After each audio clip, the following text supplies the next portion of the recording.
Hi friends, ఈరోజు మనము కిలన్ position సెన్సార్ను ఎలాగ అడ్జస్ట్ చేసుకోవాలి, ఎలాగ సీసార్లో సెట్ చేసుకోవాలి ఓకే అనే దాని గురించి తెలుసుకుందాము. ఓకే అండి,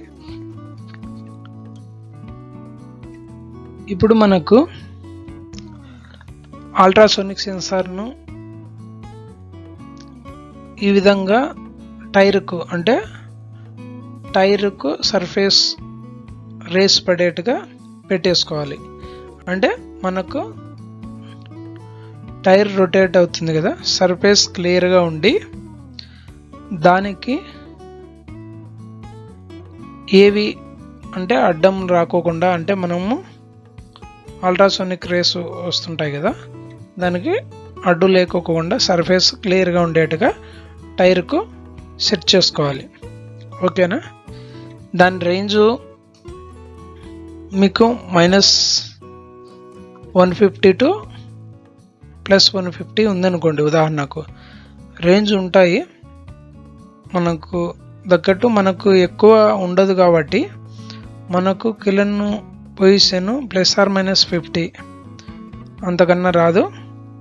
ఓకే, +or-50 కూడా రాదు, మామూలుగా +or-25లో నడుస్తుంటుంది. అంటే 25 దాటినప్పుడు మనకు అలారం వచ్చేట్టుగా పెట్టేసుకుంటాము, 50 వస్తే ట్రిప్ అయ్యేట్టుగా పెట్టేసుకుంటుంటాం. ఓకే, మనకు మ్యాక్సిమం 20 mm 30 mm కాటికి, అంటే 20-25 mm అనుకో అలాగా ఉంటుంది, ఎక్కువ ప్లే ఉండదు అన్నమాట. ఓకే, ఇప్పుడు ఇక్కడ రోలర్ మూవ్ అవుతుంది కదా, అంటే రోలర్ ఫిక్స్గా ఉంది కింద, సపోర్టింగ్ రోలరు, టైరు మూవ్ అవుతుంది. అంటే ఇక్కడ ట్రస్ట్ రోలరు ప్రెస్ చేసి టైర్ను పైకి ప్రెస్ చేస్తుంది, అంటే పైకి మూమెంట్ అయ్యేట్టుగా ప్రెస్ చేస్తుంది. ఓకే, అంటే హైడ్రాలిక్ సిలిండర్ ఉండి ఇక్కడ మీకు బ్లూ కలర్లో కనిపిస్తుంది కదా, సాఫ్ట్ ఇక్కడ కనెక్ట్ అయింది, అలాగా ఉండి మీకు పైన ట్రస్ట్ రోలర్ అనేది ప్రెస్ చేసి దాన్ని మనకు ఆ వేరియేషన్ అల్ట్రాసోనిక్ సెన్సార్ ఎంత ఎంఎం ఉండేది, ఎంఎంలో మనకు 4 to 20 mA రూపంలో తీసుకుంటాం సీసార్కు. ఓకే, ఎప్పుడన్నా కానీ మనము రేంజ్ అనేది మెయిన్ ఇంపార్టెంట్. ఇక్కడ 4 to 20 mA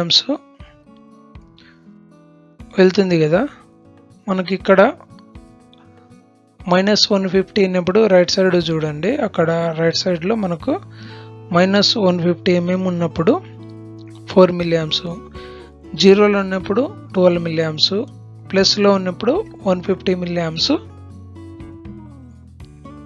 150 mm అంటే 20 mA వస్తుంది. ఓకే, 0 mm ఉన్నప్పుడు, అంటే కరెక్ట్ 0లో ఉందనుకోండి, 0 పొజిషన్లో ఉందనుకోండి టైరు, అప్పుడు మనకు 12 mA వస్తుంది. ఇక్కడ 1 mA క్యాలిక్యులేషన్ చేసుకుంటే 18.75 mm మూవ్ అయినప్పుడు 1 mA మనకు వేరే అవుతుంది.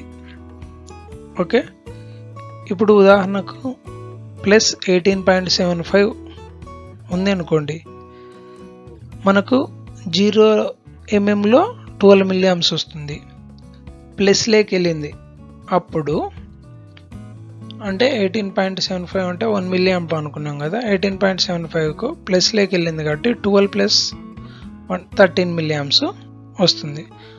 అలాగే నెగిటివ్లోకి వచ్చింది అనుకోండి, అప్పుడు -18.75 ఉన్నప్పుడు 11 mA వస్తుంది. ఓకే, ఈ విధంగా అడ్జస్ట్ చేసుకోవాలి. మనకు సీసార్ రేంజు, ఇక్కడ రేంజు చూసుకోవాలి. మనం పొజిషను అది దాని రేంజ్ ఎంత అనేది చూసుకోవాలి. ఓకే, దాన్ని బట్టి మనకు అడ్జస్ట్ చేసుకోవాలి.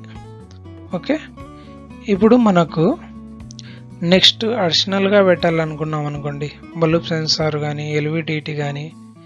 ఓకే, అడిషనల్గా ఇప్పుడు అల్ట్రాసోనిక్ సెన్సార్ సెట్ అయింది మనకు.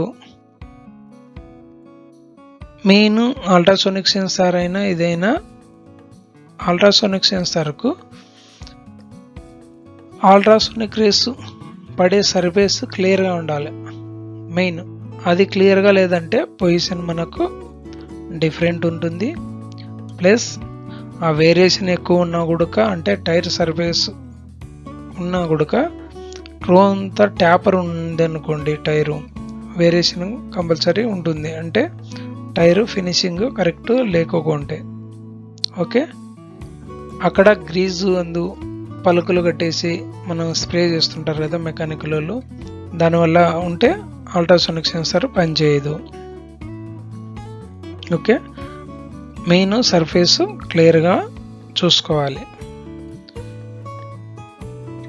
ఓకే, ఇంకొకటి అడిషనల్గా పెట్టినప్పుడు మనకు 0 to 300 అనుకోండి రేంజ్ మనం అడిషనల్గా పెట్టేది.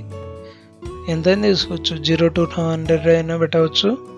మనకు మొత్తం టోటల్ 100 mm మనకు రీడ్ చేయాలి కాబట్టి ఒక 50 mm 150 అయినా పెట్టేసుకోవచ్చు. ఓకే, ఇక్కడ మనం 300 ఉదాహరణకు తీసుకున్నాం అనుకోండి. ఇప్పుడు మనకు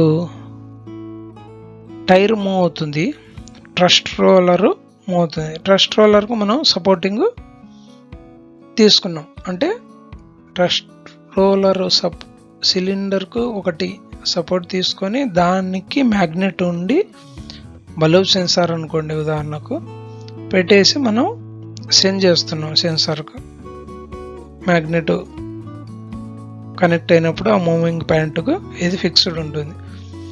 మూవ్ అయినప్పుడు మనకు సెట్ చేసుకోవాలి. ఇప్పుడు ఇదే అనుకోండి 0 to 300 ఉంది, అప్పుడు 0 ఉన్నప్పుడు 4 mA వస్తుంది. 150 అంటే ఆ సెన్సార్కు సెంటర్లో ఉందనుకోండి 12 mA వస్తుంది. మ్యాక్సిమం అయినప్పుడు 300 mmలో ఉన్నప్పుడు 20 mA వస్తుంది. ఓకే, సేమ్ ఇది కూడా 18.75 mmకు 1 mA చేంజ్ అవుతుంది. ఓకే, అలాగే 18 యాడ్ చేస్తే 2 mA, 18.7 ప్లస్ 18.75 యాడ్ చేస్తే 2 mA పెరుగుతుంది. ఓకే, మనకు అంత ఉండదు, మనకు 25 mm 25 mm అనుకోండి. ఇంకా లేదనుకుంటే తక్కువైనా సెట్ చేసుకోవచ్చు. ఓకే, మీకు నెక్స్ట్ వీడియోలో కావాలంటే ట్రస్ట్ రోలర్ గురించి క్లియర్గా వీడియో చేస్తాను. నెక్స్ట్ వీడియో తప్పకుండా చూడండి. అంటే హెచ్టిడి హైడ్రాలిక్ ట్రస్ట్ డివైస్ ఉంది కదా, దానికి ట్రస్ట్ రోలర్కు దీనికి హైడ్రాలిక్ సిలిండర్కు ఆయిల్ కావాలి కదా, దాని ద్వారా వస్తుంది. దాన్ని నెక్స్ట్ వీడియోలో చెప్తాను, తప్పకుండా చూడండి. ఇప్పుడు మనకు 168.75 mm ఉంది అనుకోండి, అప్పుడు 13 mA వస్తుంది.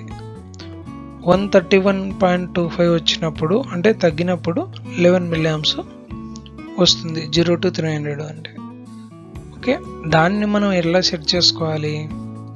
అల్ట్రాసోనిక్ సెన్సార్లో 0 పొజిషన్ ఉన్నప్పుడు, అంటే కిలన్ ఫిజికల్గా 0 పొజిషన్లో ఉన్నప్పుడు మనము 12 mA వచ్చేట్టుగా సెట్ చేసుకోవాలి. అంటే సెన్సార్కు 150 mm, అంటే సెన్సార్లో మనకు 150 చూపిస్తుంది ఆటోమేటిక్గా. సీసార్లో 0 to 300 రేంజ్ ఉంటే, లేకుంటే ప్రాబ్లం అవుతుంది. ఇక్కడ ఏ సెన్సార్ తీసుకున్నామో దాని రేంజ్ ఎంత ఉందో సీసార్లో కూడా అదే కాన్ఫిగర్ అయి ఉండాలి, లేకపోతే మనకు తేడా అనేది ఉంటుంది అక్కడికి ఇక్కడికి.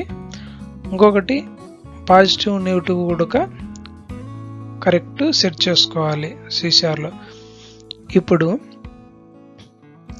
0 ఉన్నప్పుడు ఫిజికల్గా 150 mm అంటే 12 mA వచ్చేట్టుగా సెట్ చేసుకుంటే మనకు అక్కడ ఏ పొజిషన్లో ఉండేది తెలుస్తుంది. అంటే మనకు డైరెక్ట్ 150 ఏమో బేస్ ప్లేట్ పైన ఎంఎంలో 150ని 0 చేస్తాం, అంటే 0 పొజిషన్లో ఉన్నప్పుడు 12 mA. అట్లా ఇక్కడ 0 వచ్చినప్పుడు మనకు సెన్సార్లో అక్కడ కూడా 0 చేసుకోవచ్చు. ఇక్కడ మనకు 100 mm కాబట్టి 0 to 100 సీసార్లో సెట్ చేసేది, కాన్ఫిగర్ చేసేది ఓకే, బేస్ ప్లేట్ ఇచ్చేది వేరే విధంగా ఉండాలి. ఓకే, ఈ విధంగా మనం సెట్ చేసుకోవాలి. ఇంకొకటి, మనకు టైర్ తిరుగుతుంటుంది, ట్రస్ట్ రోలర్ అటాచ్ ఉన్నప్పుడు మటుకు ఇది యూజ్ అవుతుంది అడిషనల్గా. ఒక టైంలో మనకు ఏమవుతుందంటే మైగ్రేషన్ రాని టైంలో కానీ, ఇంకొకటి పాజిటివ్లోకి వెళ్ళి డౌన్ అయినప్పుడు ప్రెషర్ తగ్గిపోతుంది. ఓకే, మనకు పూర్తి టాప్కి వెళ్ళిపోయింది అనుకోండి, అది రిలీజ్ చేయాలంటే ఏంది, హైడ్రాలిక్ ట్రస్ట్ డివైస్ ద్వారానే, అంటే కిలన్ ట్రస్ట్ రోలర్ అనేది కిందికి రిలీజ్ కావాలి, అంటే ప్రెషర్ రిలీజ్ అయిపోతుంది. అప్పుడు మనకు టైర్ గుడక కొంచెము వాలుగా ఉంటుంది కాబట్టి కిలన్ మొత్తం సెల్లు ఆటోమేటిక్గా డౌను రొటేట్ అయినప్పుడు వచ్చేస్తుంది ప్రెషర్ తగ్గినప్పుడు ట్రస్ట్ రోలర్ పైన. అప్పుడు ఏమవుతుందంటే కొన్ని సమయాలలో టైరు కిందికి రాదు, ట్రస్ట్ రోలర్ పూర్తిగా కిందికి వచ్చేస్తుంది ప్రెషరు. మనకు అడిషనల్గా పెట్టేది దాన్ని బట్టి అది చూపిస్తుంది, కానీ రియల్గా టైర్ రావడం లేదు కాబట్టి మనకు తేడా చూపిస్తుంది. ఓకే, ఆ మధ్యలో గ్యాప్ వచ్చినప్పుడు ఒకటి తేడా వస్తుంది. ఇంకొకటి, సెల్లుకు టైర్కు మధ్యలో ఫిక్సింగ్ ప్లేట్లు ఉంటాయి కదా, అటు సైడ్ ఇటు సైడ్ సపోర్టింగ్ టైర్వి ప్లేట్లు పెట్టేసింటారు. ఆ మధ్యలో గ్యాప్ ఉన్నప్పుడు కూడా సేమ్ ప్రాబ్లం క్రియేట్ అవుతుంది. అంటే వేరియేషన్ మనం అడిషనల్గా పెట్టినది అల్ట్రాసోనిక్ రెండిట్లలో ప్రాబ్లం వస్తుంది. టైరు సెల్లు మధ్యలో వేరియేషన్ ఎక్కువ ఉంటే ఇది మనకు ఇంకా చాలా మన అడిషనల్గా పెట్టేది చాలా తేడా ఉంటుంది. ఓకే, ఈ విధంగా మనం సెట్ చేసుకోవాలి. అంటే range correct, milli amps correct ఉండే విధంగా చూసుకోవాలి. ఓకే, నాకు హైడ్రాలిక్ ట్రస్ట్ రోలరు ఈ విధంగా ఉంటుంది మనకు చూసేకి వ్యూ. ఓకే, మీకు అర్థం కావాలని ఊరికే ఫోటో పెట్టాను. ఇక్కడ డ్రాయింగ్లో ప్రకారం ఇలాగ సిలిండర్ ఉండి సాఫ్ట్ మధ్యలో ఉండి కాంటాక్ట్ ఉంది. మీకు అర్థం కానికి అక్కడ మనకు యానిమేషన్లో క్లియర్గా లేకుండా అక్కడ క్లియర్గా అనిపిస్తుందని చెప్తున్నాను. ఈ విధంగా పైన సెల్లు, టైరు, సపోర్టింగ్ రోలరు, ఇక్కడ పైపులు కనెక్ట్ అయినాయి కదా, అది హైడ్రాలిక్ పైప్స్ కనెక్ట్ అయ్యి ఆ సిలిండర్ కనెక్ట్ అయినాయి కదా, సిలిండర్ మూవ్ అయ్యి ఇక్కడ రోలర్ కనిపిస్తుంది కదా, అది ట్రస్ట్లో రోలరు ఉంటుంది అన్నమాట. టైర్ను పైకి ప్రెస్ చేస్తూ ఉంటుంది. ఓకేనండి, వీడియో మీకు అర్థమైంది అనుకుంటాను. నెక్స్ట్ వీడియో మీకు హెచ్టీడ్ గురించి చేస్తాను, చూడండి తప్పకుండా. ఇంకొకటి, సబ్స్క్రైబ్ చేసుకుంటే సబ్స్క్రైబ్ చేసుకోండి, లైక్ చేయండి మీకు వీడియో నచ్చినట్లయితే. ఓకేనండి, థ్యాంక్ యూ.